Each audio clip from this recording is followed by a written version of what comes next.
2014 წლის გეგმები გააცნო დღეს სპორტის მინისტრმა ივანე ჯავახიშვილის სახელობის სახელმწიფო უნივერსიტეტის სტუდენტებს. მინისტრთან ერთად შეხვედრას ბავშვთა და ახალგაზრდობის საქმეთა განვითარების ფონდის ხელმძღვანელიც ესწრებოდა. წლის განმავლობაში დაგეგმილია რამდენიმე ათეული პროექტის განხორციელება. მინისტრმა დღეს სტუდენტების კითხვებსაც უპასუხა.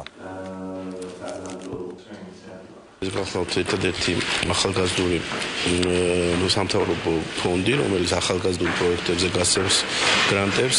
ძალიან მნიშვნელოვანია შარშამ ამ ფონდმა გასცა 60-მდე დააფინანსა ახალი პროექტი. ჩვენ ვიმედოვნებთ, რომ იმ გაზრდილი ბიუჯეტის პირობებში ჩვენ დავაფინანსებთ მეტად საინტერესო პროექტებს, რომელიც ორიენტირებული იქნება რეგიონების ახალგაზრდობის განვითარებისთვის. თბილისის სახელმწიფო უნივერსიტეტს აქვს სიმბოლური დატვირთვა, შესაბამისად ჩვენ ვხვდებით უნივერსიტეტის სტუდენტებს, ვესაუბრებით 2014 წლის სტრატეგიაზე, თუ რა მიმართულებით დაფინანსდება პროექტები, რა იქნება ფონდის პრიორიტეტები და ასე ვთქვათ, რა შეუძლიათ სტუდენტებს, რა მექანიზმები შეუძლიათ გამოიყენონ იმისათვის, რომ რაც შეიძლება მეტი პროექტი დაფინანსდეს, რაც შეიძლება მეტი ახალგაზრდა დასაქმდეს.